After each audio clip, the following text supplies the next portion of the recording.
Bonjour les amis, bienvenue. Dites-nous dans les commentaires depuis quel pays vous nous regardez et mettez un like si vous voulez plus d'histoires comme celle-ci. Ma femme depuis 15 ans m'a avoué qu'elle était enceinte de mon cousin. Et puis, les larmes aux yeux, elle m'a demandé quelque chose que je n'oublierai jamais, que je protège ce bébé comme s'il était le mien. Vous y croyez, vous? La femme qui avait juré de m'aimer jusqu'à la mort, la femme qui dormait chaque nuit à mes côtés, m'a demandé d'élever l'enfant de sa trahison. Mais ce qu'elle et mon cousin ignoraient, ce qu'ils n'auraient jamais pu imaginer, c'est que je ne suis pas le genre d'homme à rester les bras croisés. Et quand ils ont découvert ce que je leur avais préparé, il était déjà trop tard. Parce que ma vengeance n'a pas été rapide. Elle n'a pas été impulsive.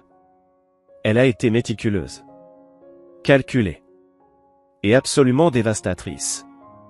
Mais avant de vous raconter comment je les ai détruits, laissez-moi vous ramener au commencement. Au jour où mon monde parfait s'est réduit en cendres. Car ce n'est qu'en comprenant tout ce que j'ai perdu que vous pourrez saisir pourquoi j'ai fait ce que j'ai fait.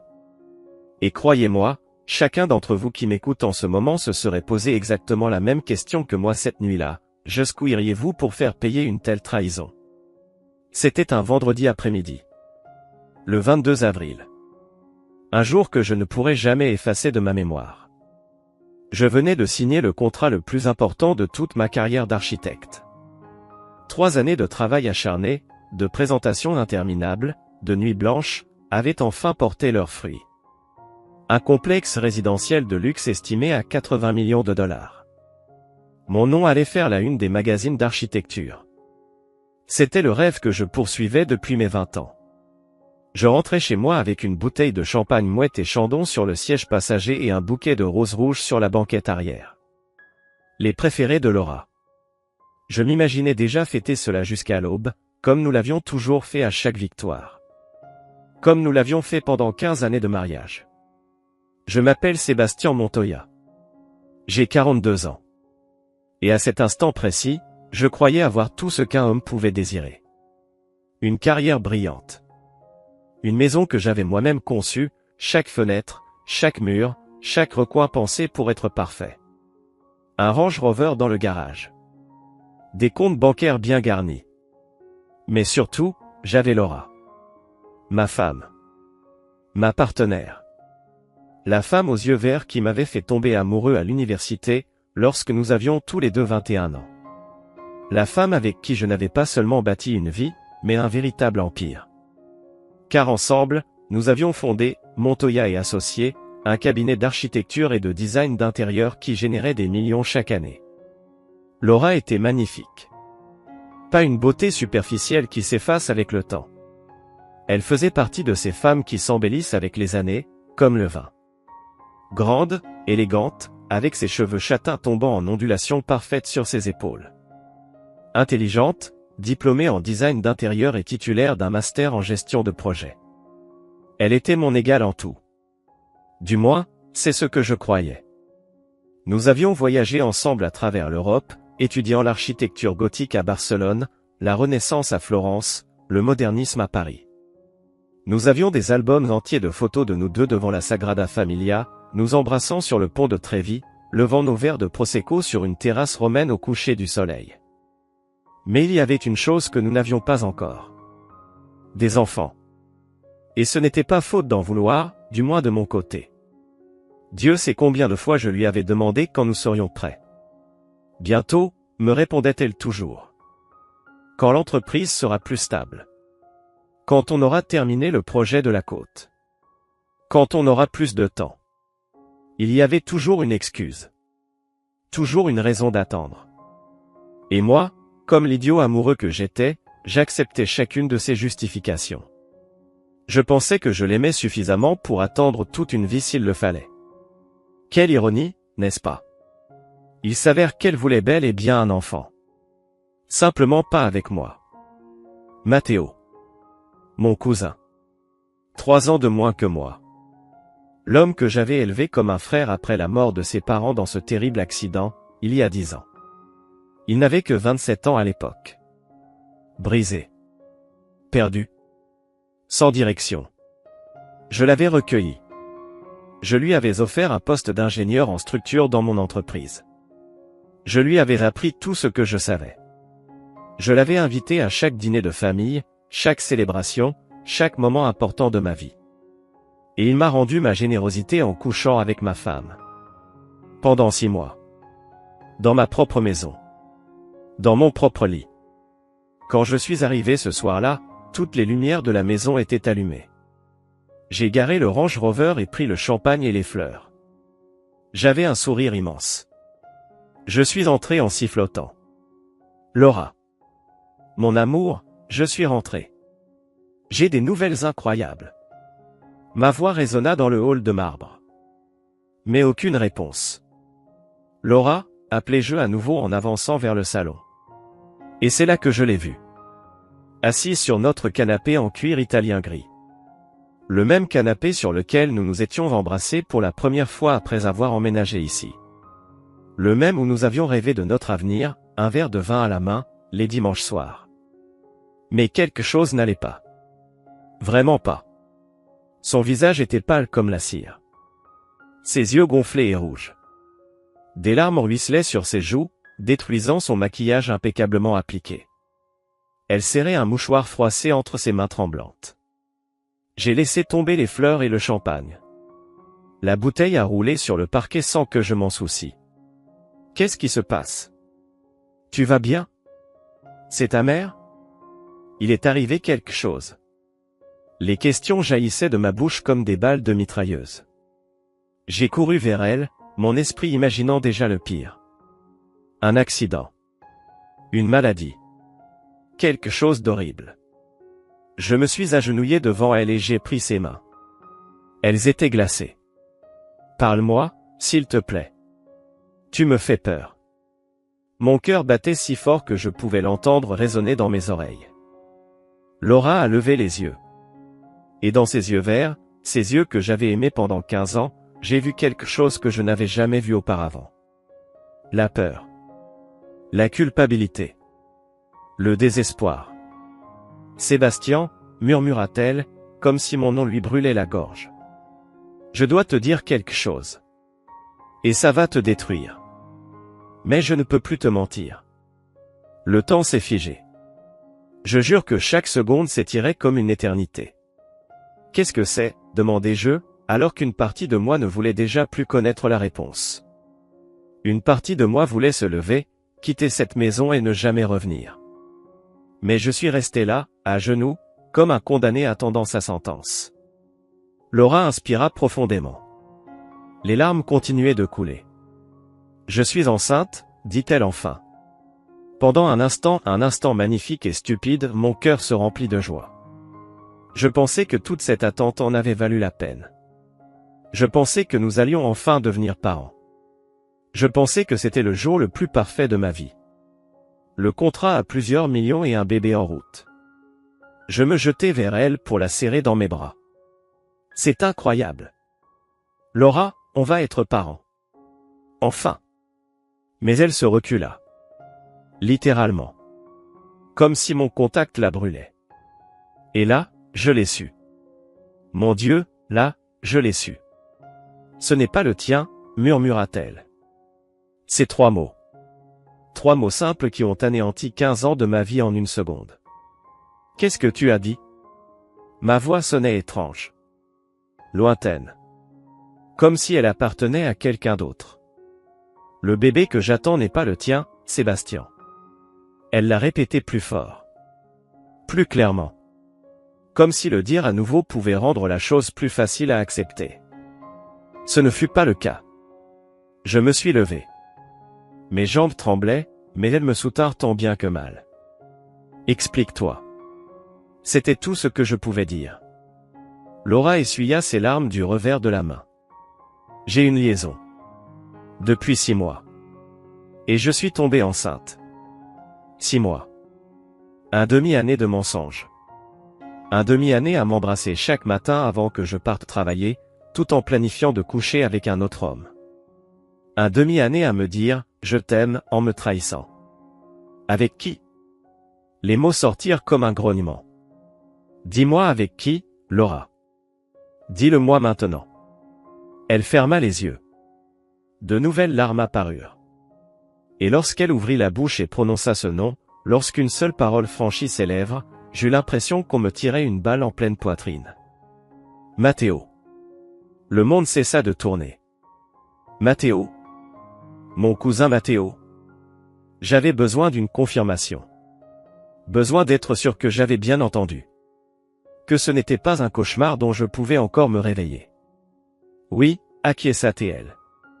Ton cousin Matteo. C'est lui le père du bébé. Mes jambes cédèrent enfin. Je tombai à genoux sur le parquet. Le même sol que j'avais personnellement choisi lorsque nous avions construit cette maison. Du chêne européen importé. 3000 $ le mètre carré. Tout était si parfait. Si soigneusement planifié. Et maintenant, à genoux dessus, tout s'écroulait. Ce n'est pas possible. Répétais-je encore et encore, comme un fou. Ce n'est pas réel. Ça n'arrive pas. Mais l'expression sur le visage de Laura me disait le contraire. C'était réel. Plus réel que tout ce que j'avais vécu jusqu'alors. Comment? Quand? Où? Les questions explosaient dans mon esprit. Ça a commencé à la fête du Nouvel An, expliqua-t-elle d'une voix tremblante. Tu avais trop bu de whisky et tu es allé te coucher tôt. Tu te souviens? Matteo et moi sommes restés pour ranger. On a parlé. On a bu encore du vin. Et, c'est arrivé. Je me souvenais de cette nuit-là. Je m'étais senti mal d'avoir autant bu. Je m'étais excusé auprès d'eux avant de monter me coucher. Je les avais remerciés d'être restés pour aider. De s'être occupés de tout pendant que je dormais. Quelle délicatesse de ma part, n'est-ce pas? Leur faciliter la tâche. Et après, demandai-je d'une voix glaciale. Après, nous n'avons pas pu nous arrêter, avoua-t-elle.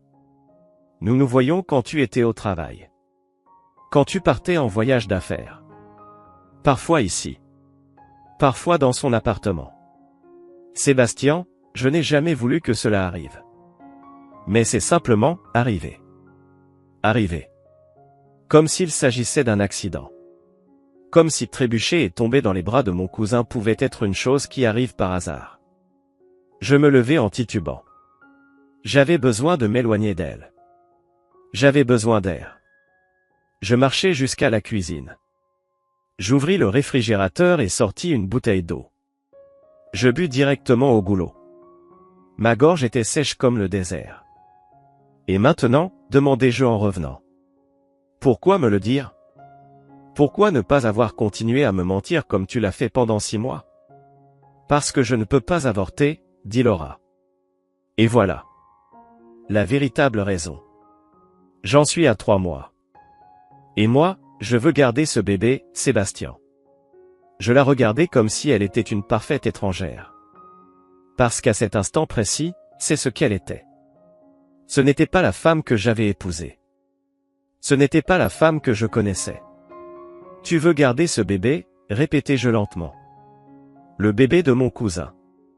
Le bébé conçu pendant que tu me trompais.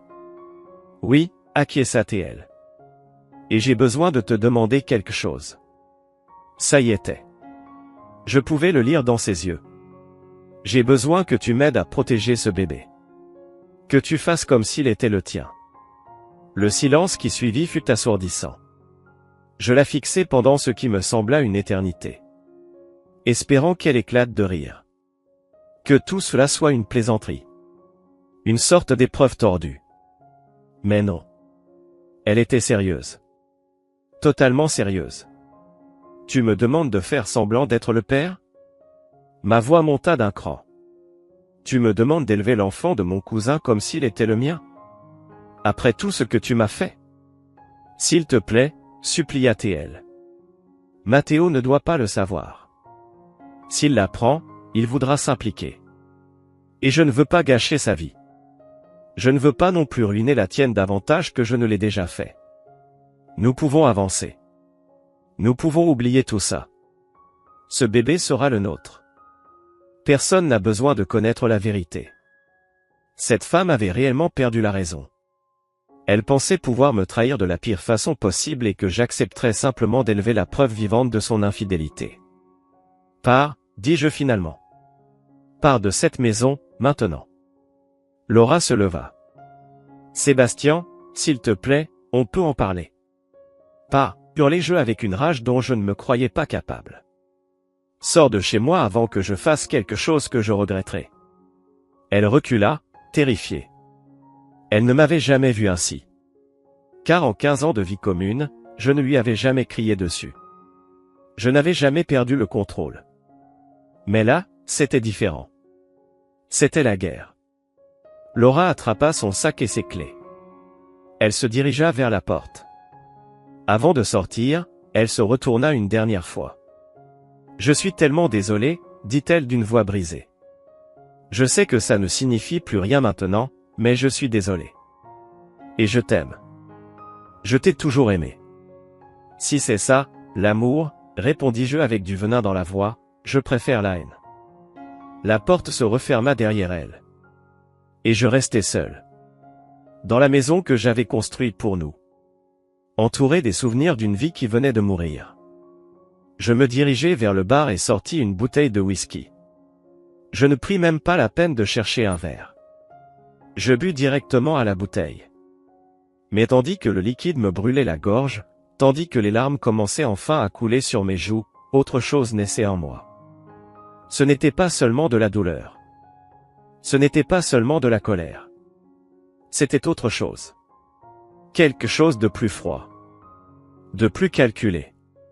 C'était le début d'un plan. Parce que Laura et Matteo avaient commis une erreur. Une erreur terrible. Ils pensaient me connaître. Ils pensaient savoir de quoi j'étais capable. Mais ils allaient découvrir que l'homme qu'ils venaient de trahir n'était pas celui qu'ils croyaient connaître. Et leur châtiment serait légendaire. Cette nuit-là, je n'ai pas dormi. Pas une seule minute. Je suis resté assis sur le canapé du salon, une bouteille de whisky dans une main et mon téléphone dans l'autre. Je regardais les photos de notre mariage. Les photos de nos voyages. Les photos de Laura souriant à l'objectif pendant que je la serrais par derrière. Sur chaque image, j'avais l'air de l'homme le plus heureux du monde. Et elle, de l'épouse parfaite. Mais maintenant, en regardant ces mêmes photos, je voyais autre chose. Quelque chose que je n'avais pas remarqué auparavant. Sur certaines d'entre elles, Matteo était là. En arrière-plan. En train de la regarder. Et la façon dont il la regardait. Mon Dieu, comment ai-je pu ne pas m'en rendre compte plus tôt? J'ai supprimé chaque photo. Une par une. 15 années de souvenirs effacés d'un simple geste sur l'écran. Et à chaque image qui disparaissait, je sentais qu'une partie de moi mourait aussi. Le Sébastien que j'étais jusqu'à hier n'existait plus. Cet homme naïf qui faisait aveuglément confiance aux personnes qu'il aimait avait été assassiné par sa propre femme et par son propre cousin. Mais de ses cendres, quelqu'un de nouveau était en train de naître. Quelqu'un de plus froid. Plus intelligent. Quelqu'un qui n'allait pas rester là à pleurer comme une victime. Aux alentours de 3 heures du matin, mon téléphone vibra. C'était un message de Matteo. « Cousin, tu es réveillé. Il faut que je te parle d'urgence. » Je sentis la fureur parcourir mes veines comme de la lave en fusion. Alors Laura lui avait déjà tout raconté. Elle avait sûrement couru se réfugier dans ses bras après être sortie d'ici. Elle avait probablement pleuré sur son épaule pendant qu'il la consolait. Cette image me retourna l'estomac. Mais au lieu de répondre avec colère, au lieu d'écrire tout ce que j'avais envie de lui dire, je respirais profondément. Et j'écrivis quelque chose de totalement différent. Bien sûr, cousin. Viens demain à 9 heures. Nous devons parler d'un nouveau projet. Vous savez quoi? À ce moment-là, j'ai pris la décision la plus importante de ma vie. Je n'allais pas les confronter immédiatement. Je n'allais pas crier, ni me battre, ni faire de scandale. Parce que c'est exactement ce que des gens comme eux attendent. Ils attendent le drame, les émotions incontrôlées, les réactions impulsives qui leur permettent de justifier leurs actes. Il est devenu fou, dirait-il. Il a perdu le contrôle, expliquerait-il. Non. J'allais être plus intelligent que ça. Bien plus intelligent. Je me levai du canapé et me dirigeai vers mon bureau. La pièce où je passais des heures à concevoir des projets architecturaux. Où chaque ligne, chaque mesure, chaque détail était calculé avec une précision millimétrique. J'allumai mon ordinateur et ouvris un nouveau fichier. Ce n'était pas un projet d'architecture. C'était autre chose. Je lui donnai un nom simple, Opération Justice. Et là, sur ce document vierge, je commençai à écrire. Chaque détail de ce que j'avais découvert.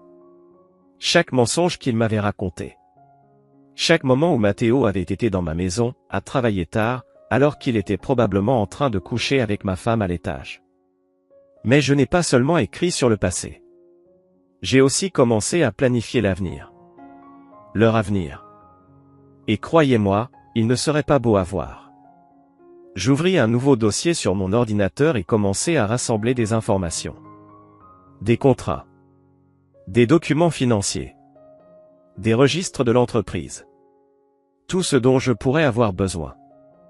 Parce que s'il y a bien une chose que ma carrière d'architecte m'a apprise, c'est que chaque structure, aussi solide qu'elle puisse paraître, a un point faible. Et j'allais trouver le point faible de chacun d'eux. À 5 heures du matin, je fis quelque chose que je n'aurais jamais cru faire un jour. J'appelai un détective privé. J'en trouvai un des meilleurs de la ville. Ricardo Salazar. 52 ans. Ancien policier. Une réputation irréprochable et une discrétion absolue. Je lui laissai un message vocal. Monsieur Salazar, je m'appelle Sébastien Montoya. J'ai besoin de vos services de toute urgence. Il s'agit d'une affaire d'infidélité conjugale. Je paierai ce qu'il faudra, mais j'ai besoin de preuves. Toutes les preuves possibles. Rappelez-moi dès que vous recevrez ce message. Lorsque le soleil se leva enfin, j'étais toujours éveillé. Mais je n'étais pas fatigué. J'étais animé. J'avais désormais un but. Laura appela 3 fois ce matin-là. Je ne répondis pas. Elle m'envoya des messages. S'il te plaît, on peut parler. Sébastien, ne fais pas ça. Je t'aime, on peut surmonter ça. Chaque message était plus désespéré que le précédent. Mais je n'en lus aucun jusqu'au bout. Le silence est une arme puissante. Et j'étais en train d'apprendre à m'en servir. Je pris une douche. Je me rasai. J'enfilai mon meilleur costume. Un Tom Ford gris foncé acheté à Milan. Bouton de manchette en argent. Chaussures italiennes parfaitement cirées. Si je devais affronter Matteo, je le ferais en homme accompli. Pas en victime brisée. Je me regardais dans le miroir. Les yeux injectés de sang par le manque de sommeil étaient la seule chose qui trahissait mon état émotionnel. Je mis quelques gouttes pour les yeux. Mieux. Beaucoup mieux. À 8h30, je préparais du café. Du café colombien premium. Le préféré de Matteo. Je posai 2 tasses sur la table de la salle à manger. J'y déposai le contrat du nouveau projet que j'avais mentionné. Tout devait paraître normal. Comme un jour de travail ordinaire. À 9h précises, la sonnette retentit. Je respirai profondément. Showtime, me dis-je. J'ouvris la porte avec un sourire parfaitement maîtrisé. Matteo était là. Mon cousin. Le traître. Il avait l'air épuisé. De profondes cernes sous les yeux. Les cheveux en bataille. Des vêtements froissés. Lui non plus n'avait clairement pas dormi. Sébastien, dit-il d'une voix rauque. Merci de me recevoir. Je le laissai entrer. Bien sûr, cousin. Entre. Je viens de faire du café. Nous allâmes vers la salle à manger. Il s'assit nerveusement. Moi, je m'installai face à lui, parfaitement calme. Le contraste était saisissant. Matteo, commençai-je d'un ton posé. Tu as une mine épouvantable. Il s'est passé quelque chose. Il me regarda, les yeux remplis de culpabilité. Sébastien, je dois te dire quelque chose. Quelque chose de terrible. Je me penchai en arrière, pris ma tasse de café et bus lentement une gorgée. Je t'écoute. Ses mains tremblaient. Laura et moi, nous. Il n'arrivait pas à finir sa phrase. Laura et toi, quoi? Demandai-je d'un ton détaché, comme si nous parlions de la météo. Nous avons eu une liaison, lâcha-t-il enfin. Cela fait des mois que nous nous voyons derrière ton dos. Et maintenant elle est enceinte. L'enfant est de moi. Sébastien, je suis vraiment désolé. Ce n'était pas prémédité. C'est arrivé comme ça. Mais tu devais le savoir. Je ne pouvais plus continuer à te mentir. Quelle noblesse, n'est-ce pas? Tout avoué. Il pensait sans doute que son honnêteté me vaudrait mon pardon. Je restai silencieux pendant ce qui lui sembla une éternité. Je l'observais simplement. Chaque geste. Chaque expression. Il attendait que j'explose. Que je le frappe. Que je hurle. Mais je ne fis rien de tout cela. Je le sais déjà, dis-je enfin d'une voix glaciale. Laura me l'a dit hier soir. La surprise se peignit instantanément sur son visage. Et tu n'es pas furieux? Demanda-t-il, déconcerté. Oh, je suis furieux, répondis-je calmement. Mais pas de la manière que tu imagines. Je me levai et marchai jusqu'à la fenêtre. Tu sais ce qui me fait le plus mal, Matteo? Ce n'est pas seulement que tu es couché avec ma femme. C'est déjà suffisamment répugnant. C'est que je t'ai accueilli quand tu étais au plus mal. Quand tes parents sont morts et que tu étais seul au monde. Je t'ai donné un foyer. Un travail. Je t'ai traité comme un frère. Et voilà comment tu me remercies. Ma voix restait calme, mais chaque mot était une lame. Je le sais, murmura Matteo. Et il n'y a aucune excuse à ce que j'ai fait. Si tu pouvais me pardonner. Te pardonner? L'interrompis-je en me tournant vers lui. Matteo, je ne te pardonnerai jamais. Mais je ne ferai pas non plus de scandale. Tu sais pourquoi? Il secoua la tête. Parce que la vengeance servie à chaud ne satisfait pas. La vraie vengeance, celle qui en vaut la peine, exige de la patience. De la planification. Et crois-moi, cousin, la tienne est déjà en marche. Son expression changea. Le remords se transforma en peur. Qu'est-ce que tu vas faire? Demanda-t-il d'une voix tremblante. Je souris. Un sourire froid. Calculé. C'est ça le meilleur. Je ne te le dirai pas. Tu vas devoir vivre chaque jour en te demandant quand le marteau va tomber. Quand ton châtiment arrivera. Parce qu'il arrivera, Matteo. Oh oui, il arrivera. Et quand ce sera le cas, tu regretteras amèrement d'avoir un jour mis les pieds dans cette maison. Je m'approchai lentement. Je me penchai jusqu'à ce que mon visage soit à quelques centimètres du sien. Maintenant, tu vas faire exactement ce que je te dis. Tu retourneras au travail lundi comme si de rien n'était. Tu agiras normalement. Tu continueras à venir aux réunions. Tu souriras quand je te parlerai. Et chaque seconde de chaque jour, tu te demanderas quand je vais te détruire. C'est clair? Matteo hocha la tête, trop terrifié pour parler. Bien. Je reculai. Maintenant, sors de chez moi. Et Matteo, profite de ces derniers jours de ta vie telle que tu la connais. Parce que très bientôt, tout va changer. Matteo se leva en titubant. Il se dirigea vers la porte comme un homme qui venait de voir un fantôme. Et peut-être que c'était exactement ce qu'il avait vu. Il avait aperçu le fantôme de l'homme que j'avais été autrefois. Car le Sébastien qu'il connaissait était mort. Et à sa place était né quelque chose de bien plus dangereux. Lorsque la porte se referma derrière lui, je m'autorisai un sourire sincère. Le premier depuis 24 heures. Car à présent, le jeu avait commencé. Et j'avais toujours été très doué pour les jeux de stratégie. Mon téléphone sonna. C'était Ricardo Salazar, le détective privé. Monsieur Montoya, j'ai reçu votre message. Quand pouvons-nous nous rencontrer? Aujourd'hui, répondis-je. Le plus tôt possible. Parfait. Je vous attends à mon bureau dans 1 heure. Je raccrochai et pris mes clés. J'avais du travail à faire. Des informations à recueillir. Un plan à exécuter. Laura et Matteo pensaient avoir gagné. Ils pensaient pouvoir me trahir et s'en sortir indemne.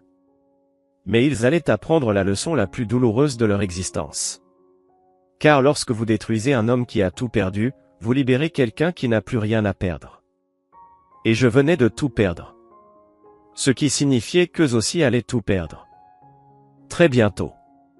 Je montai dans mon Range Rover et pris la direction du centre-ville. En conduisant, je repensais à quelque chose que mon père m'avait dit avant de mourir.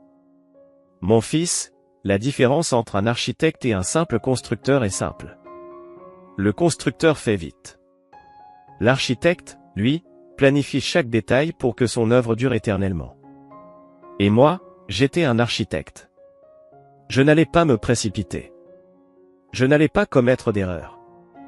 J'allais planifier leur destruction avec la même minutie que celle avec laquelle je concevais mes immeubles. Et lorsque j'achèverais mon chef-d'œuvre de vengeance, ils seraient incapables de reconstruire leur vie. Parce que je ne leur laisserais rien pour le faire. Absolument rien. Le bureau de Ricardo Salazar se trouvait au 15e étage d'un immeuble du quartier financier. Je frappai à la porte, et une voix grave répondit. « Entrez ». Ricardo était exactement comme je l'imaginais. Grand, massif, avec un regard qui vous transperçait. Nous nous serrâmes la main. « Monsieur Montoya, asseyez-vous, je vous en prie. » Je pris place en face de son bureau en bois sombre.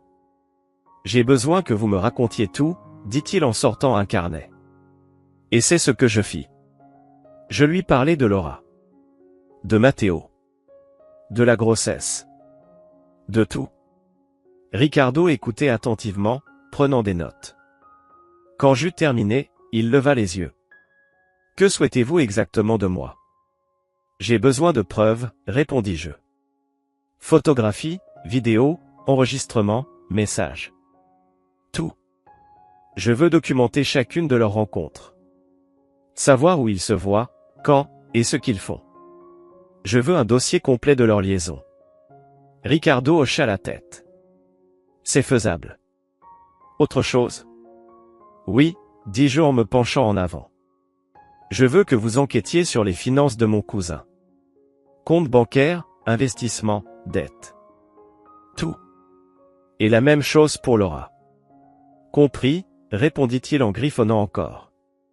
Puis-je vous demander quel est l'objectif final ? Je le regardai droit dans les yeux. L'objectif final est de les détruire totalement. Professionnellement, financièrement et socialement. Pouvez-vous m'aider ?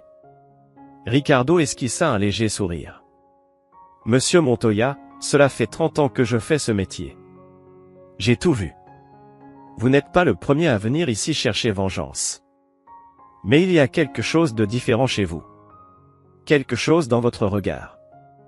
Vous n'allez pas agir impulsivement, n'est-ce pas ? Non, confirmai-je. Je serai patient. Méthodique. Et absolument impitoyable. Ricardo me tendit de nouveau la main. Alors nous allons très bien nous entendre. Vous aurez un rapport préliminaire dans une semaine. Je lui serrai la main. Parfait. L'argent n'est pas un problème. Obtenez-moi simplement ce dont j'ai besoin. Je quittai ce bureau en me sentant différent. Plus léger. Parce que désormais, je n'étais plus seul. J'avais de l'aide. Des ressources. Et surtout, j'avais un plan. Les jours suivants furent étranges. Laura m'appelait sans cesse. Je répondais de temps en temps, la maintenant dans l'incertitude. J'ai besoin de temps pour réfléchir, lui disais-je. Laisse-moi de l'espace. Elle acceptait, désespérée de conserver un semblant de lien. Matteo continuait de venir au travail. Il était nerveux, regardant constamment par-dessus son épaule. Je le traitais de manière professionnelle. Froide. Je lui attribuais des projets. Je révisais son travail. Tout semblait normal. Mais lui le savait. Il savait que quelque chose approchait. Et il avait raison. Quelque chose arrivait. Quelque chose de grand. De dévastateur. Mais il n'avait encore aucune idée de ce que c'était. Et cette incertitude les rongeait lentement. Exactement comme je le voulais. Car avant de les détruire complètement, je voulais qu'ils souffrent. Qu'ils ressentent une fraction de la douleur qu'ils m'avaient infligée. Une semaine plus tard, Ricardo m'appela. J'ai quelque chose que vous devez voir. Venez à mon bureau. Je m'y rendis immédiatement. En entrant, je vis des photographies éparpillées sur son bureau. Des photos de Laura et Matteo ensemble. Ce n'est que le début, dit Ricardo. Mais il y a déjà assez ici pour faire exploser votre dossier de divorce, si c'est votre intention. Je pris les photos une à une. Laura et Matteo s'embrassant sur un parking. Entrant ensemble dans un hôtel. En ressortant main dans la main. La rage tenta de me submerger à nouveau, mais je la refoulai. Je la garderai pour plus tard. Bon travail, dis-je. Continuez. J'en veux plus. Beaucoup plus. Vous l'aurez, assura-t-il. Et, monsieur Montoya, il y a autre chose que vous devez savoir. Je me raidis. Quoi? Votre cousin Matteo effectue d'importants retraits bancaires ces derniers temps. 30 000 $ au cours des 2 dernières semaines. Mes yeux se plissèrent. Où dépense-t-il cet argent? Je suis encore en train d'enquêter, admit Ricardo. Mais je le découvrirai. Faites-le, ordonnai-je. Et tenez-moi informé de tout. Je quittai son bureau avec les photographies dans une enveloppe Kraft. Je les déposai dans mon coffre-fort à la maison. Des preuves. Tout était une preuve. Et je construisais un dossier. Mais ce n'était que le commencement. Car la destruction que j'avais planifiée allait bien au-delà d'un simple divorce. Bien au-delà de tout ce qu'il pouvait imaginer. La phase suivante était sur le point de commencer. Laura n'en avait aucune idée. Matteo non plus. Mais très bientôt, le monde entier saurait exactement qui ils étaient réellement. Et lorsque cela arriverait, leur vie ne serait plus jamais les mêmes. 2 semaines après le jour qui a bouleversé ma vie, j'ai reçu un appel auquel je ne m'attendais absolument pas. C'était un samedi matin. J'étais dans mon bureau, en train de revoir les plans d'un nouveau projet, lorsque mon téléphone a vibré. Numéro inconnu. D'ordinaire, je ne réponds jamais aux appels de numéros que je ne reconnais pas, mais quelque chose m'a soufflé que celui-ci était important. Sébastien Montoya, demanda une voix féminine à l'autre bout du fil. Oui, c'est moi. Qui est à l'appareil? Je m'appelle Patricia Ruiz. J'étais la meilleure amie de Laura à l'université. Mon cœur a raté un battement. Était? Oui. Nous avons cessé de nous parler il y a des années. Mais je viens d'apprendre quelque chose que je pense que vous devez absolument savoir. Je me redressai sur ma chaise. Je vous écoute. Patricia prit une profonde inspiration. Je ne sais pas comment dire cela, alors je vais être direct. Laura m'a appelé hier. Elle était ivre et en pleurs. Elle m'a parlé de sa liaison avec votre cousin. De la grossesse. Et elle m'a confié autre chose. Quelque chose que, je crois, elle ne vous a pas dit. Je sentis l'adrénaline envahir tout mon corps. Quoi donc? Ce n'est pas la première tromperie. Laura vous a déjà été infidèle auparavant. Plusieurs fois au fil des années. Je le savais depuis le début, mais je n'ai jamais eu le courage de vous le dire. Mais après ce qu'elle m'a raconté, je ne peux plus me taire. Le monde s'arrêta de nouveau. Mais cette fois, je ne ressentis pas le même choc dévastateur. Cette fois, c'était différent. De la clarté. Une clarté froide, limpide, cristalline. Racontez-moi tout, lui dis-je d'une voix parfaitement maîtrisée. Et Patricia le fit. Elle me parla du collègue avec lequel Laura avait eu une aventure il y a 5 ans. Du client avec qui elle avait couché lors d'un voyage d'affaires il y a 3 ans. De l'instructeur de yoga avec qui elle était sortie il y a 2 ans. Chaque révélation frappait comme un marteau sur les fondations de ce que je croyais être mon mariage. Pourquoi me dites-vous tout cela maintenant? Demandai-je lorsqu'elle eut terminé. Parce que Laura m'a dit quelque chose qui m'a glacé le sang, répondit Patricia. Elle m'a dit qu'elle comptait rester avec vous. Qu'elle allait vous faire croire que le bébé était le vôtre. Que Matteo et elle avaient déjà un plan pour vous convaincre que l'enfant ressemblait à votre famille.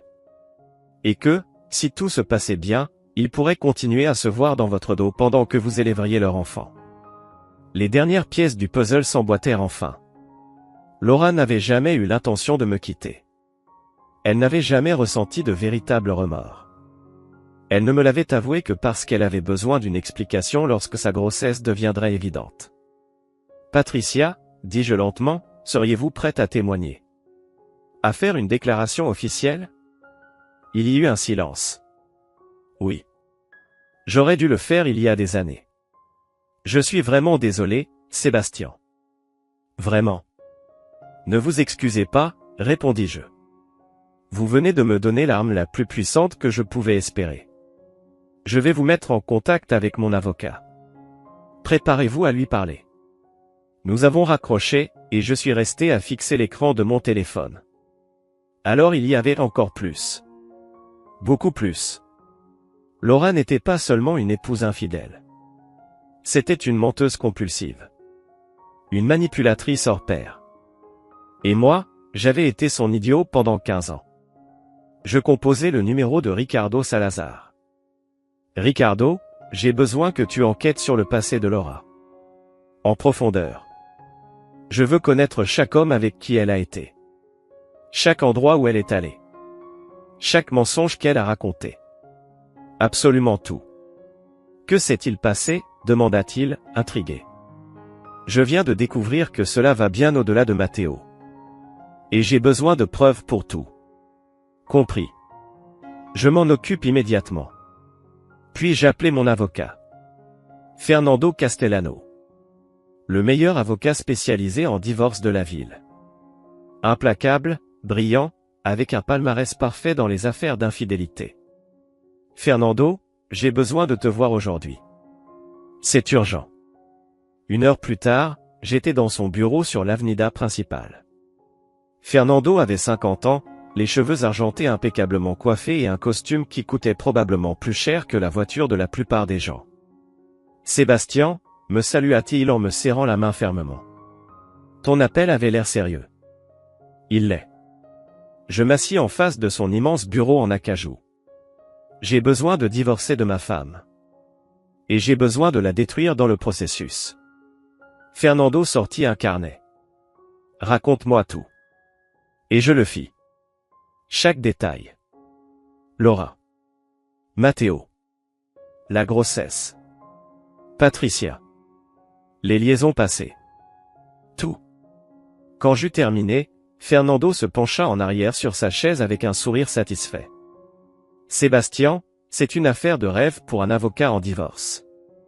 Ta femme ne t'a pas seulement trompé, elle l'a fait à plusieurs reprises, avec plusieurs hommes, y compris un membre de ta famille.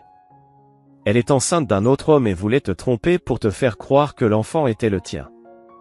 Et maintenant, nous avons un témoin prêt à tout déclarer. Il se frotta les mains. Nous allons la pulvériser au tribunal. Parfait, acquiesçai-je. De combien de temps as-tu besoin pour préparer le dossier? Donne-moi un mois.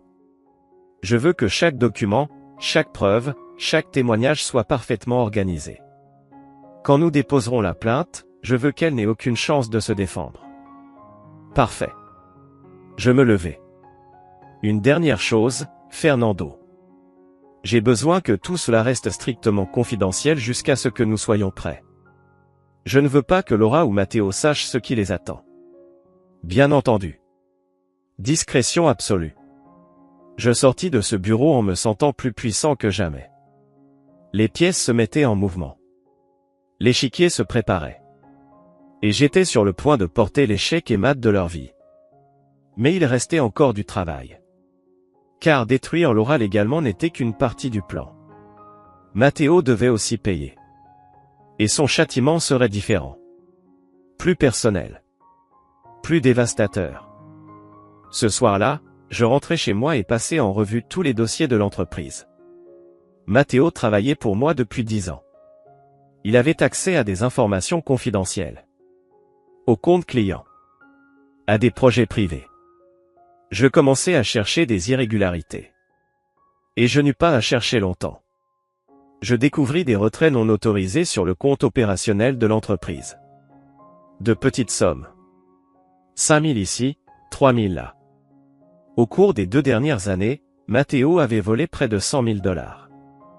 Il l'avait fait si progressivement, si prudemment, que personne ne l'avait remarqué. Mais moi, oui. Parce que, désormais, je cherchais. Je copiais chaque registre. Chaque transaction. Chaque transfert suspect. Et je sauvegardais tout dans un dossier intitulé « Fraude ». Mais je n'allais pas encore le signaler. Non. C'était des munitions. Et je comptais les utiliser au moment exact. Celui où elles feraient le plus de dégâts. Mon téléphone sonna. C'était Laura. Encore. Cette fois, je décidai de répondre. « Allô » dis-je d'un ton neutre. « Sébastien » sa voix semblait pleine d'espoir. « Merci d'avoir répondu. Est-ce qu'on peut se voir ?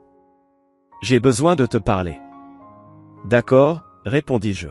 « Viens demain à 6 heures de l'après-midi à la maison. »« Vraiment ? » Elle semblait surprise. « Oui. Je crois qu'il est temps de parler de l'avenir. »« Oh mon Dieu, merci. Merci, mon amour. Je serai là. Je t'aime. » Elle raccrocha avant que je puisse répondre. Comme c'était pratique. Elle m'appelait « mon amour » maintenant. Après tout ce qu'elle avait fait. Mais j'avais un objectif pour cette rencontre. J'avais besoin que Laura croie qu'une réconciliation était possible. J'avais besoin de la garder près de moi, confiante, jusqu'à ce que le marteau s'abatte. Aux échecs, on appelle cela un « sacrifice positionnel ». On laisse l'adversaire croire qu'il est en train de gagner, pendant qu'on prépare le coup fatal. Le lendemain, je préparais la maison avec un soin méticuleux. J'achetais des fleurs fraîches. Son vin préféré. Je cuisinais même son plat favori, un risotto aux champignons à la truffe. Tout devait paraître parfait. Comme si j'envisageais réellement de lui donner une seconde chance. À 6 heures précises, la sonnette retentit. J'ouvris la porte. Laura était là, aussi belle que toujours. Elle portait une robe bleue que je savais qu'elle me plaisait.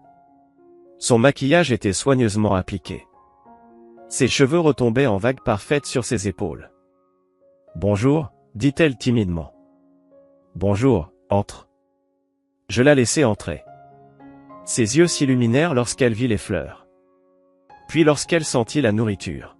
« C'est toi qui as cuisiné ?» demanda-t-elle, la voix pleine d'espoir. « Oui. » Je me suis dit que nous pourrions dîner et parler calmement, de façon civilisée. Nous nous assîmes à table. Je servis le vin. Le risotto. Tout était parfait. Laura mangeait avec enthousiasme, probablement convaincue que tout cela était un signe de pardon.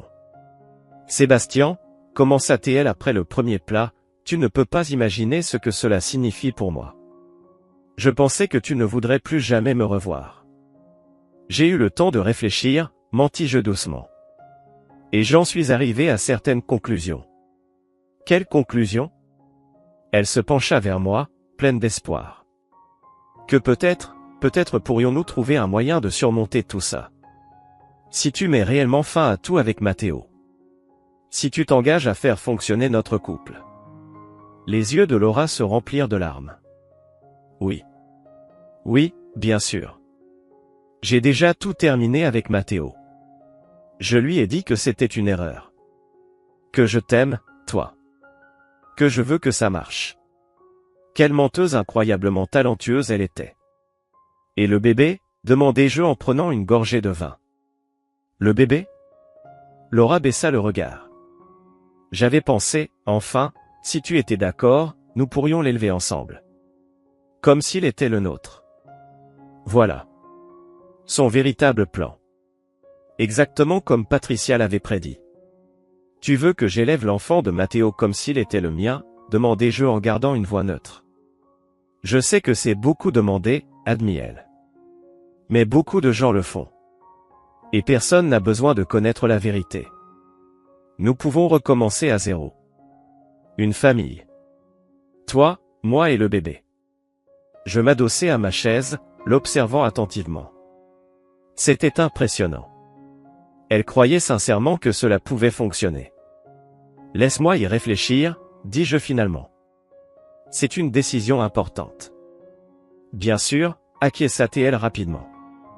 Prends tout le temps dont tu as besoin. Mais Sébastien, je veux que tu saches que je t'aime. Je t'ai toujours aimé. Ce qui s'est passé avec Matteo n'était qu'une folie passagère. Une erreur terrible. Mais toi, tu es l'amour de ma vie.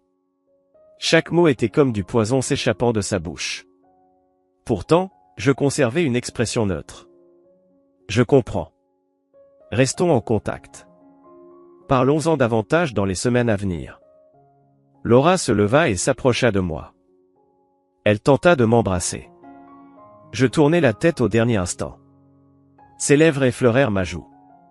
Si elle remarqua le rejet, elle n'en montra rien. Merci de me donner cette chance, dit-elle en m'enlaçant. Tu ne le regretteras pas.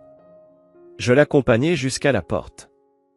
Lorsqu'elle partit, je restai là, immobile, regardant les feux arrière de sa voiture disparaître dans l'obscurité. Oh, Laura, dis-je à voix haute, face au vide. C'est toi qui vas tout regretter. Absolument tout. Je rentrai et appelai Ricardo. Où en est l'enquête? Excellente. J'ai plus de photos. Plus de preuves. Et j'ai découvert quelque chose d'intéressant concernant les retraits d'argent de Matteo. Que as-tu découvert? Il loue un appartement. Un endroit luxueux, en plein centre. Il l'utilise pour ses rendez-vous avec Laura. Mais aussi avec d'autres femmes. D'autres femmes? Cela devenait de mieux en mieux. Oui. Apparemment, ton cousin a un petit harem. Laura n'est pas la seule. Il y en a au moins 2 autres que nous avons pu identifier. J'éclatai de rire. Je ne pus m'en empêcher. Donc Laura pense que Matteo l'aime. Qu'ils ont cessé de se voir à cause de moi. Et pendant ce temps, il couche avec d'autres femmes. Exactement, confirma Ricardo. Tu veux que nous le lui fassions savoir? Pas encore, répondis-je. Laisse-la vivre dans sa fantaisie un peu plus longtemps. Quand le moment viendra, nous lui montrerons tout d'un seul coup. Ce sera bien plus dévastateur. Durant les 2 semaines suivantes, je maintins la mise en scène. Je dînais parfois avec Laura. Je parlais à Matteo au travail comme si de rien n'était. Mais en coulisses, mon équipe et moi bâtissions le dossier le plus solide possible. Fernando avait préparé tous les documents de divorce. Ricardo avait rassemblé assez de preuves pour remplir 3 cartons. Patricia avait fourni sa déclaration sous serment. Et j'avais contacté chacun des hommes avec lesquels Laura avait eu des aventures par le passé. 3 d'entre eux acceptèrent de témoigner. Ils dirent que Laura leur avait menti, affirmant que notre mariage était terminé. Que j'étais violent. Qu'elle cherchait une issue. Tout cela n'était que mensonge pour justifier ses infidélités. Je découvris aussi autre chose. Laura avait ouvert un compte bancaire secret. Elle détournait de l'argent de notre entreprise. Pas autant que Matteo, mais suffisamment. 50 000 $ au cours des 3 dernières années. Elle se préparait. Elle envisageait probablement de me quitter un jour pour rester avec Matteo. Mais elle voulait d'abord s'assurer un coussin financier. Intelligent. Mais pas assez. Je copiais chaque relevé. Chaque transfert. Encore plus de preuves pour le dossier. Le 30 mai, un mois après la confession initiale, Fernando m'appela. Nous sommes prêts. Tu veux que nous procédions? Oui, répondis-je sans hésiter. Fais-le. Parfait. Nous lui enverrons les papiers demain matin. Tu veux être présent? Non. Je veux que ce soit une surprise totale. Qu'elle les reçoive seule. Le lendemain, pendant que Laura se trouvait dans son bureau de design, un coursier arriva avec une grande enveloppe Kraft. J'étais dans mon bureau, mais Ricardo avait quelqu'un sur place. Il m'envoya une photo. Laura ouvrant l'enveloppe. Laura lisant les documents. Son visage passant de la confusion à un choc absolu. C'était magnifique. Elle m'appela 30 secondes plus tard. « Qu'est-ce que c'est que ça ?» cria-t-elle. « Une demande de divorce? Pour adultère? Fraude? Détournement de fonds? » « C'est exactement ce que tu crois, répondis-je calmement. « C'est la fin. Tu ne peux pas me faire ça. » Nous pouvons arranger les choses. Tu avais dit que tu me donnerais une chance. Sa voix était hystérique. J'ai menti, dis-je simplement. Tout comme toi, tu as menti pendant des années. Bienvenue dans mon monde, Laura. Sébastien, s'il te plaît. Pense au bébé. Le bébé qui n'est pas le mien, l'interrompis-je. Le bébé que tu voulais me faire croire être le mien pendant que tu continuais à coucher avec mon cousin. Ce bébé-là. Oui, j'y ai pensé. Et j'ai décidé que ce n'était pas mon problème. Tu es un monstre, cria-t-elle. Non, répondis-je. Je suis simplement le reflet de ce que tu es. Et Laura, ce n'est que le début. Lis le reste des documents. Lis toutes les aventures que j'ai découvertes. Lis l'argent que tu as volé. Lis les témoins qui vont déposer contre toi. Et prépare-toi. Parce que lorsque cette affaire arrivera devant le tribunal, le monde entier saura exactement quel genre de personne tu es. Je raccrochai. Bloquai son numéro. Et je souris. Parce que Matteo était le prochain. Et sa chute serait encore plus spectaculaire. Elle une por la manana le gay à la oficina más temprano que nunca. Eran las sedampanto y el edificio estaba completamente vacío. Perfecto. Entré en mi despacho y saqué toda la scarpeta que había preparado. Prueba del fraude de Matteo. Cada transaction illégale. Cada peso robado a lo largo de doano. CIN $1000 que creyó que nadie notaría. Pero yo sí los había notado. Y ahora iba a pagar hasta el último centavo. Llamé a nuestro contador principal, Rory Mendoza. Un hombre de 60 años que trabajaba conmigo desde que fundé la empresa. Fiable. Discreto. Y con un profundo desprecio por los ladrones. Rory, necesito que venga a la oficina inmediatamente. Et urgente. ¿Qué pasó, Sébastien? Su voz sonaba preocupada. Descubrí un fraude.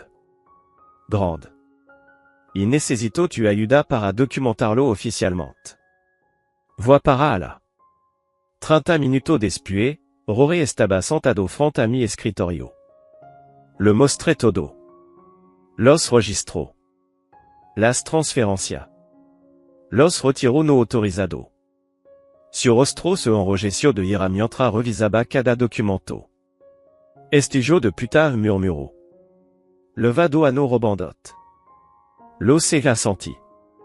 Y ahora necesito que prepare un informe oficial. Comploto. De talado. Algo que pueda presentar ante las autoridades. Rory asintió con determinación.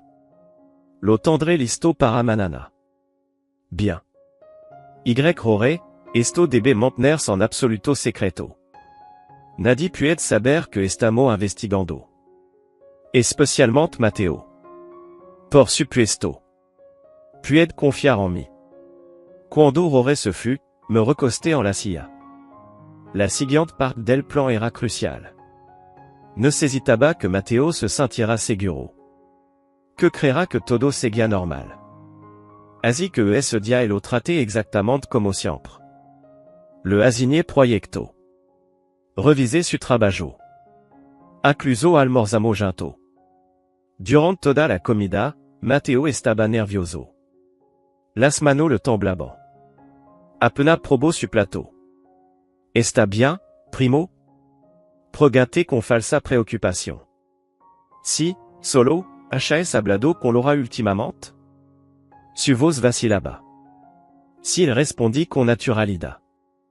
De hecho, estamos considerando trabajar en nuestro matrimonio.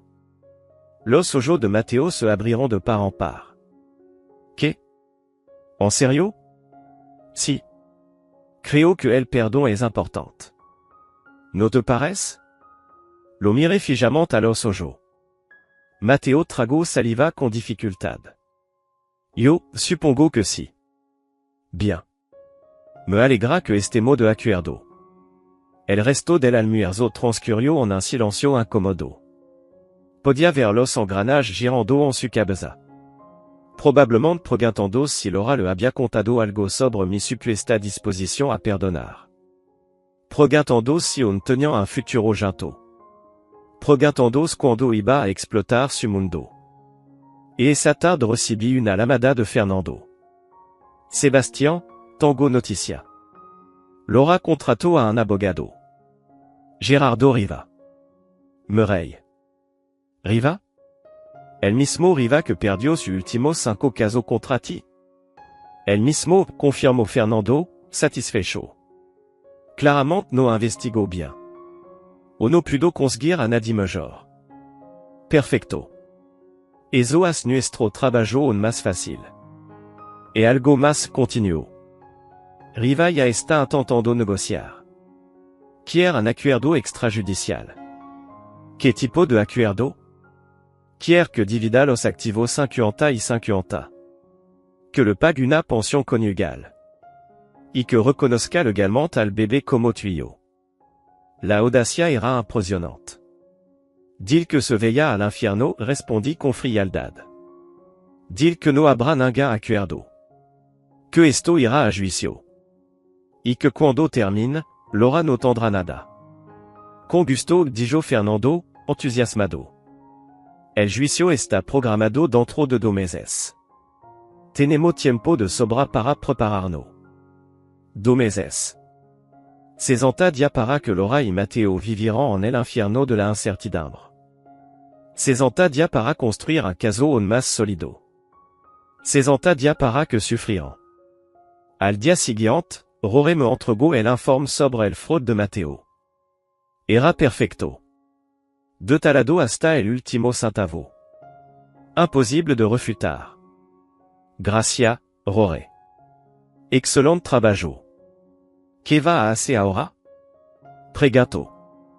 ¿Va a denunciarlo a la policía? Todavía no respondí. Primero voy a confrontarlo. Quiero ver su cara cuando se dé cuenta de que él lo sé todo. Y esa tarde llamé a Mateo a mi oficina. Cierra la puerta, le dije cuando entró. Lo hizo, visiblemente confundido. Siéntate. Se sentó. ¿Qué pasa?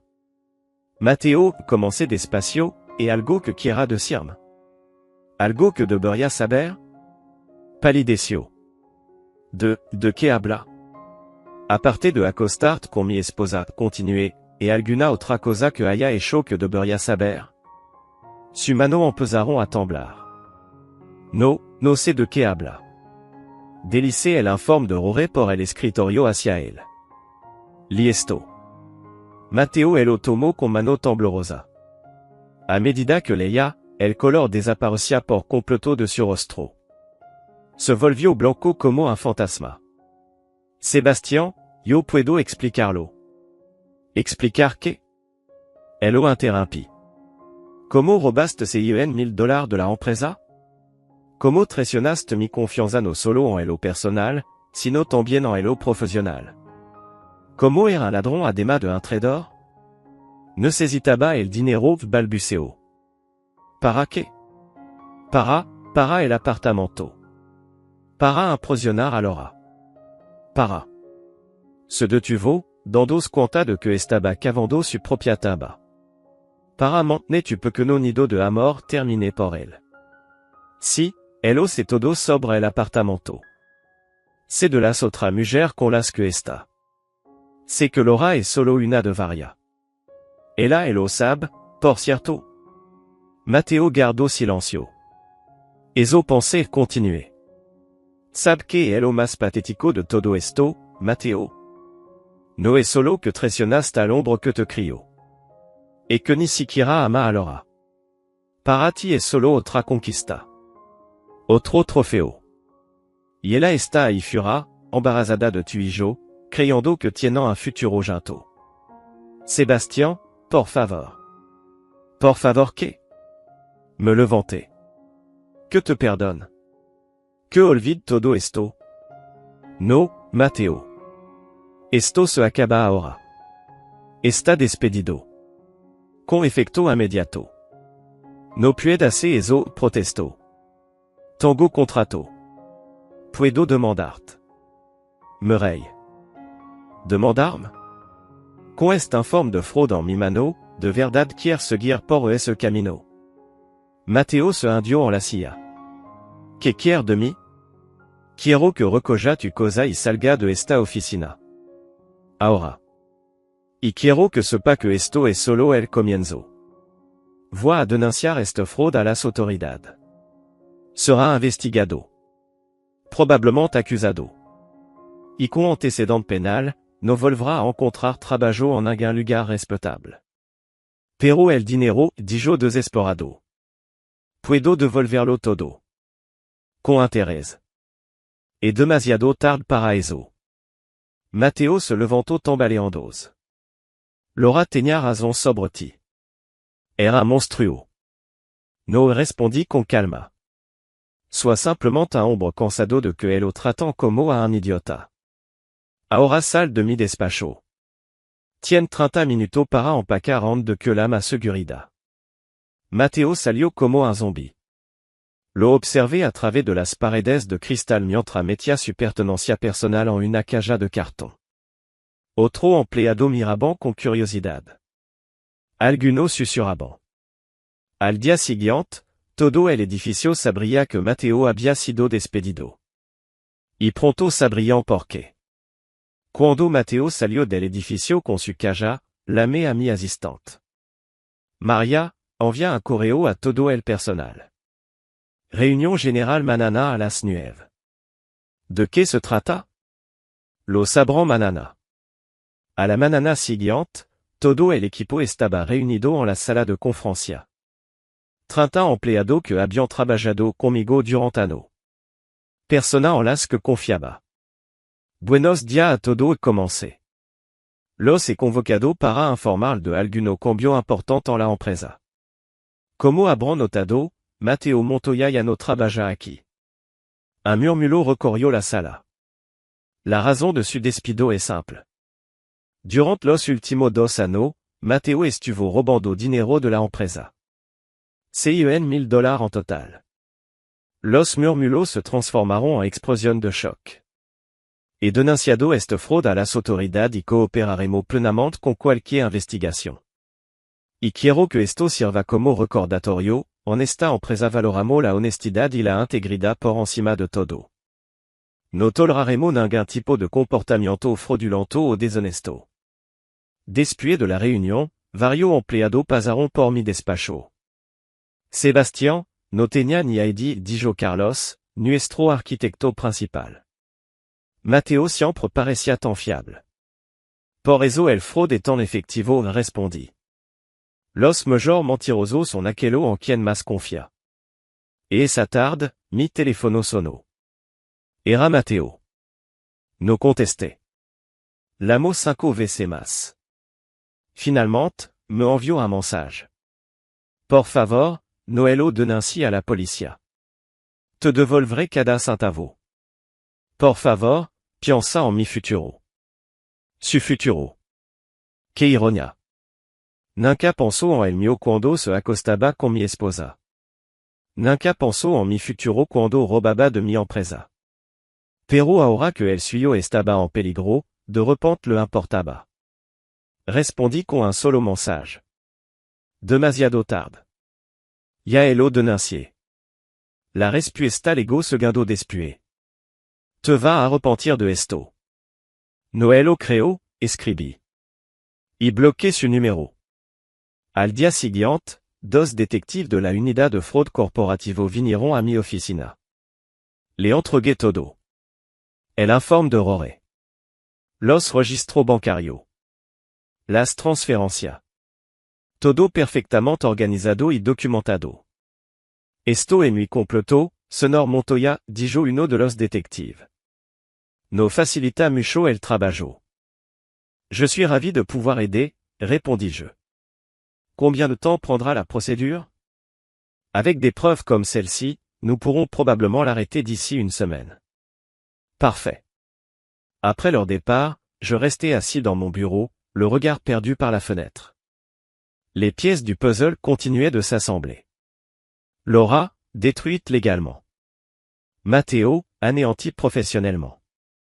Mais ce n'était pas encore fini. Il restait une dernière pièce. Celle qui allait être, de loin, la plus satisfaisante. Je pris mon téléphone et appelai Ricardo. Ricardo, j'ai besoin que tu fasses quelque chose pour moi. Quelque chose d'important. Dis-moi.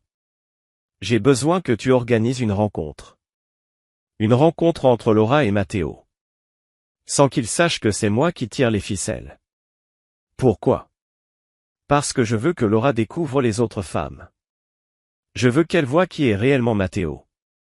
Et je veux que tout soit enregistré. Ricardo éclata de rire. Tu es diabolique, Sébastien.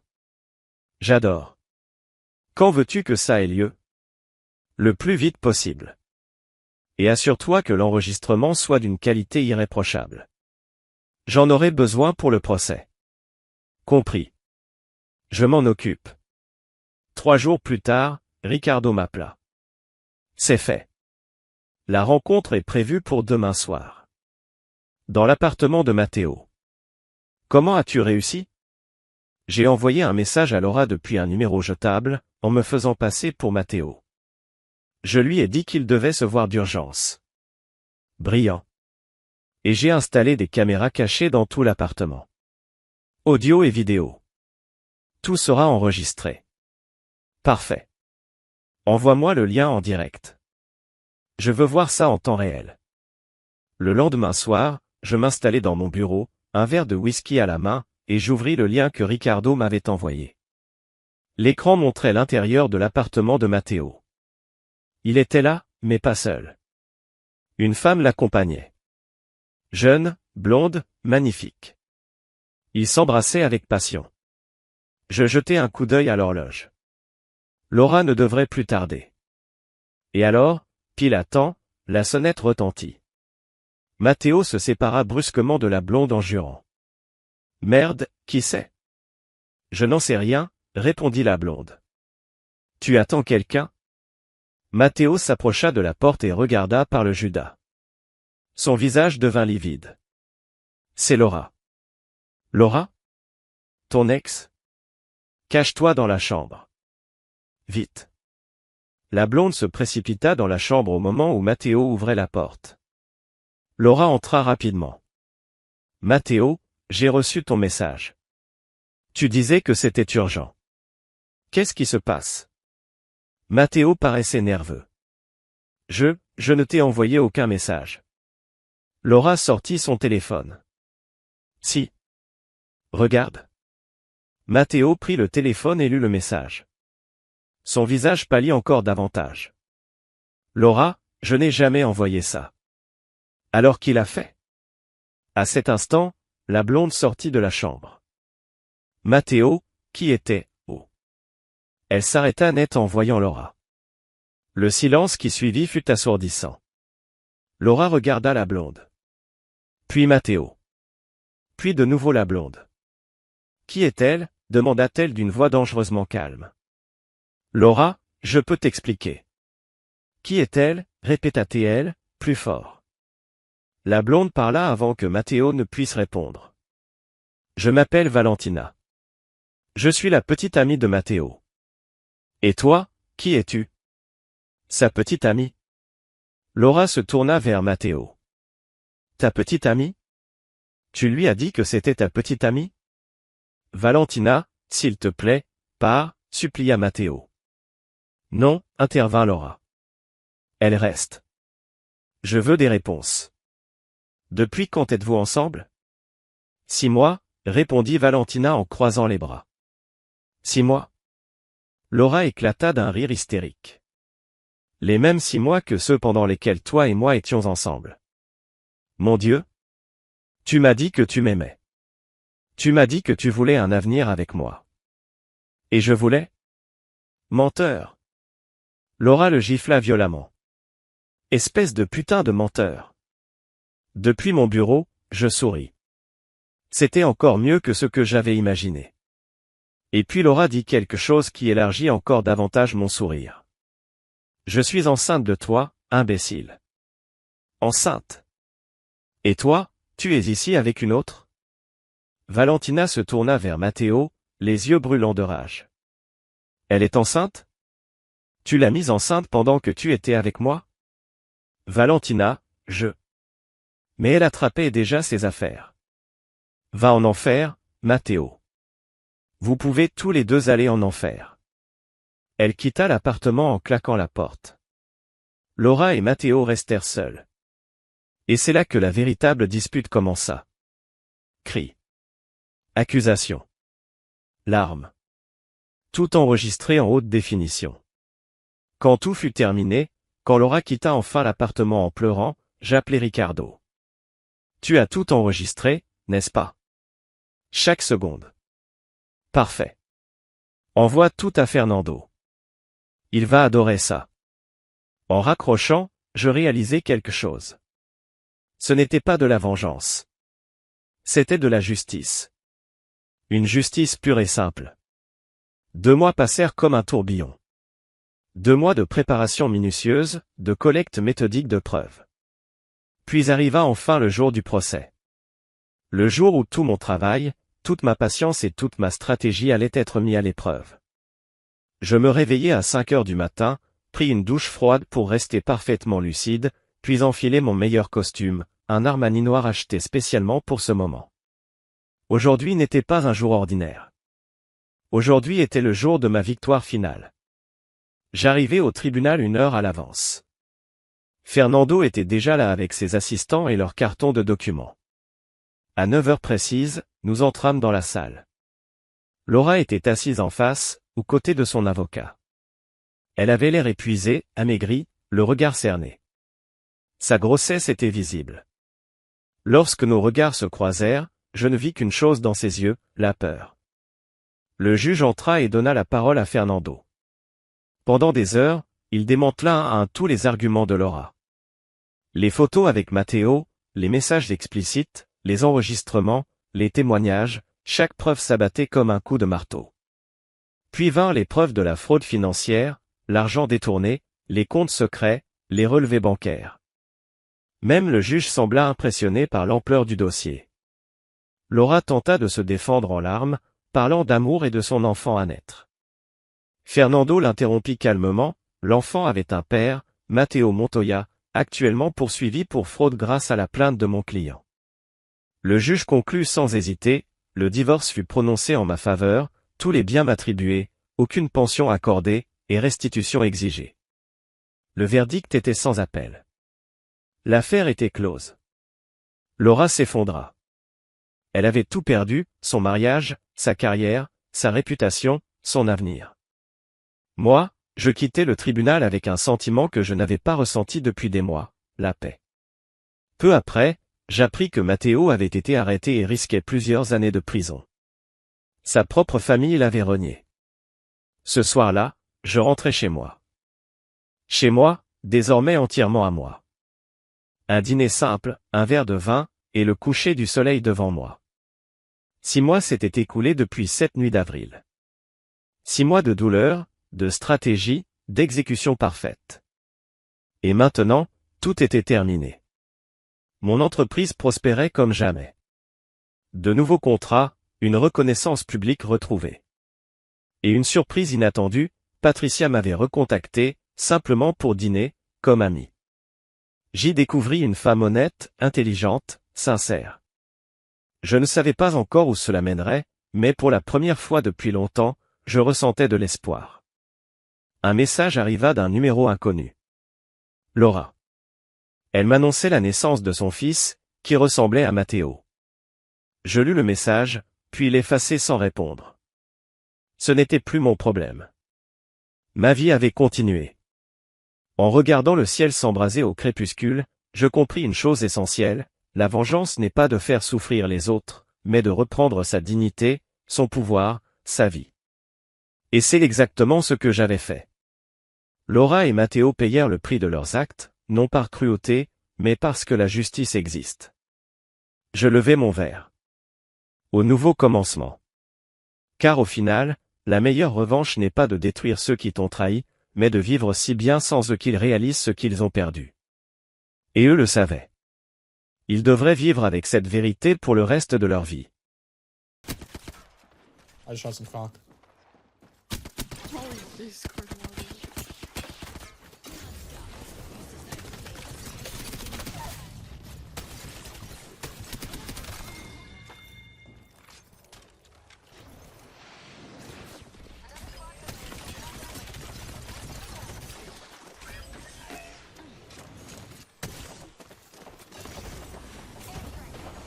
Two people. Am I playing?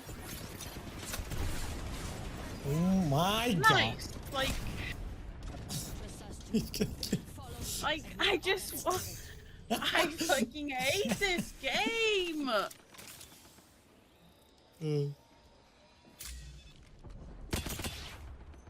I ran out of bullets.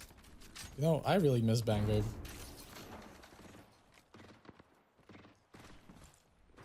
I'm gonna craft them. I can grab. Alright, go ahead, cause I'm getting fucked. Oh! Oh!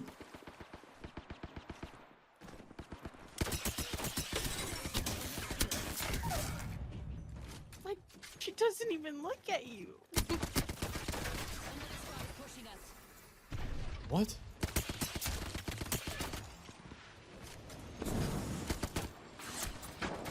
Who is that?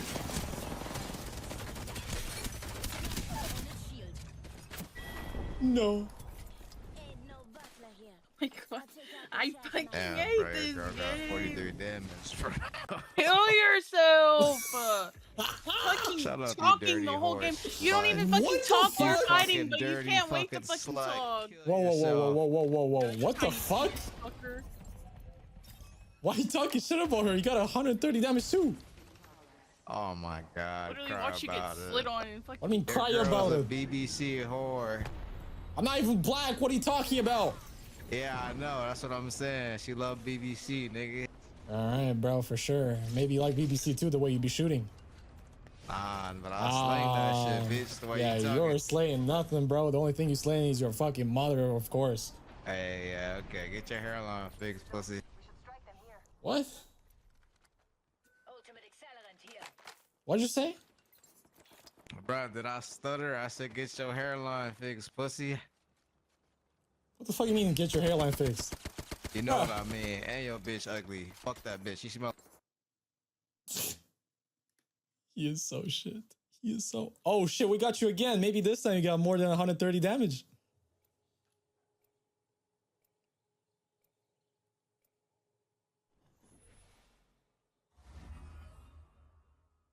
Well, what's happening? Why you not talking? Wait, what happened? Come on, bro. Come up. I want to see who I'm talking to. What up, bro? Show your face, bro. I'm sure you got a better hairline than What mine up, if you're bro? talking shit. What up, bro? What's going on? What happened? Ooh, I don't know what happened. Seems like you forgot already. That we too strong or Nah, what? no. Wait, what? Nothing, bro. I guess you're just stoned.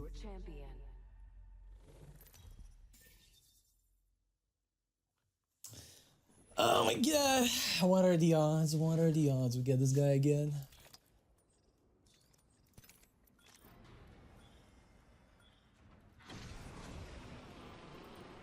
Getting hard pocketed like a fucking pussy and then he's talking shit like. Oh my god. Acting like he did more. Like, for sure. Alright. Ah, that shit got thug.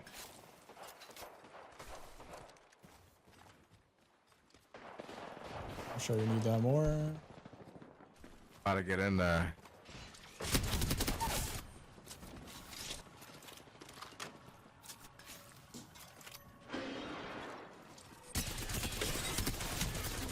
One shot, Octane. Shoot Octane.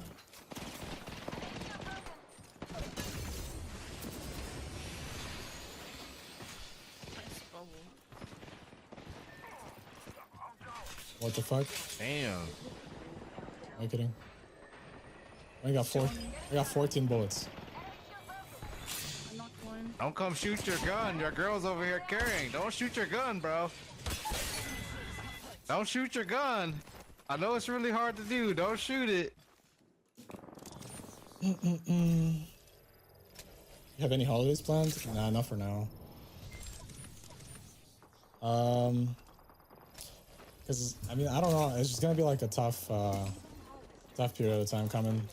We're like looking for a job, moving and shit. Plus, like ticket prices are expensive. So even if I wanted to like visit my parents or something, it'd still be like really expensive. So I don't know. Not for now. Frag out.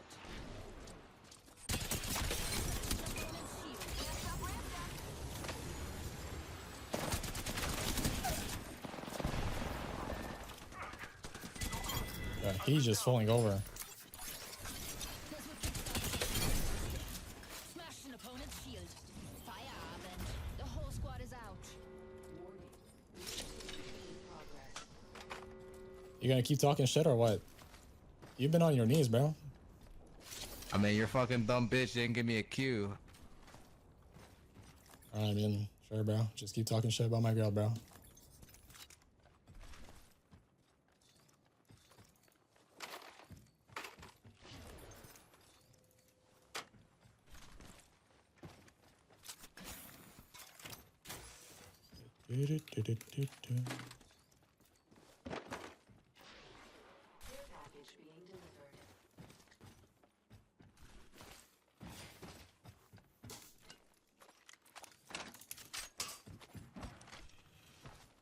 I need a Devo, babe.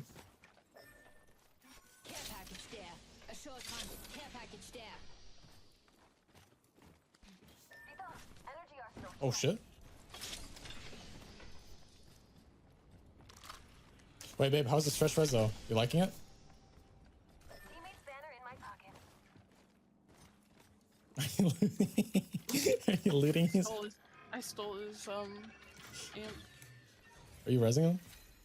Nah, good! Actually good! He landed on my fucking amp and stole it! Nah, thank god you stole it. Thank god you stole it. Fucking idiot. He landed on my feet. I go somewhere where I don't have to fly. Probably gonna go to Paris to the train. Wait, you did say you want to go to Portugal. What happened to Portugal? I thought you had tickets already and shit. Portugal? Okay, Portugal. Oh, I never like... Portugal. You want a light mag? I want here. I mean, level 3.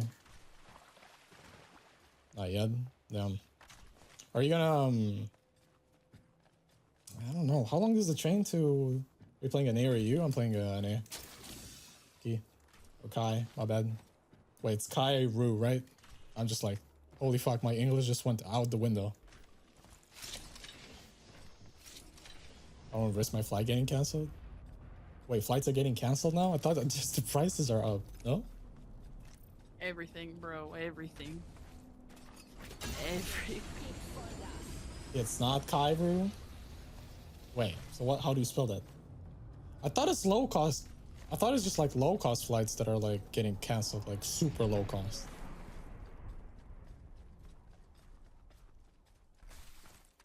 Situation might get worse. Based on what?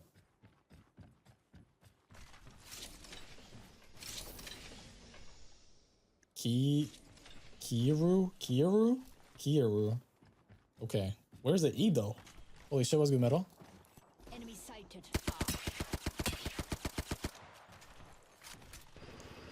I'm as blind as a motherfucker.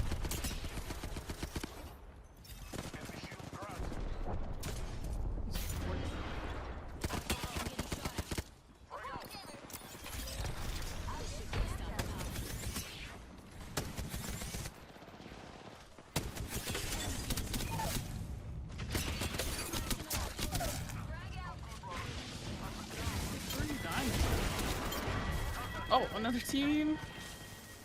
Thanks for calling that out. Not dying to anyone. No, not you. The fucking Gibby. I saw another team sliding down the hill. It's like 4 teams here.